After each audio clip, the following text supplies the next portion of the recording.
नाशिक जिल्ह्याला मान्सूनपूर्व वादळी पावसाचा चांगलाच तडाखा बसलाय। येवला तालुक्यामध्ये सर्वाधिक नुकसान झालेले देवळाणे इथे आलेल्या वादळी वारा आणि पावसामुळे शेतकऱ्याच्या 2 कांदा चाळ तुटून साठवलेला संपूर्ण कांदा भिजलाय। त्यामुळे शेतकऱ्याचं मोठं नुकसान झालं असून शेतकरी हवालदिल झालाय। त्यासाठी पंचनामे करून नुकसान भरपाई देण्याची मागणी करण्यात आलेली आहे। याचा आढावा घेतलाय आमचे प्रतिनिधी सुदर्शन खिल्लारे यांनी।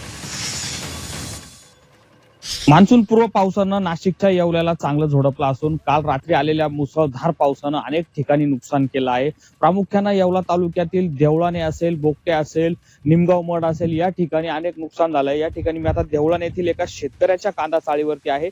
या शेतकऱ्याच्या 2 कांदा चाळी होत्या, यातली एक चाळ उडून लांब पडून गेलेली आहे। त्यामुळे संपूर्ण कांदा भिजला आणि दुसरी चाळ देखील पडली आहे। त्यांचं कुटुंब आता वाचेल तो कांदा मिळेल तो कांदा वाचवण्याचा प्रयत्न करत आहे। शेतकरी आपल्या सोबत आहेत। काका, काय तुमचं नुकसान झालंय? किती चाळी होत्या? काय सरकारकडे मागणी? माझं नाव गोरख पर्वत काळे, राहणार देवळाने। इथे 2 चाळ्या होत्या माझ्यावाल्या। एक चाळ ओलली झाली, एक चाळ उडून बाजूला पडली साईडला। माझी भरपूर नुकसान झालेली आहे।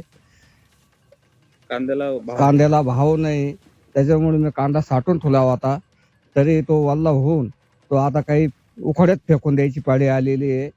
आता सरकारने याची काहीतरी दखल घेऊन काहीतरी पंचनामा करून काहीतरी मिळावा अशी इच्छा आहे। आधीच कांद्याला भाव नाही, त्यामुळे कांद्याचा भाव वाढेल या अपेक्षेनं शेतकऱ्यांनी कांदा साठवून ठेवला होता। त्यातही निसर्गानं असा तोंडचा घास हिरवलाय। त्यामुळे सरकारने त्वरित पंचनामे करून नुकसान भरपाई द्यावी अशी मागणी आता होत आहे। सुदर्शन खिल्लारे, झी मीडिया, येवला, नाशिक।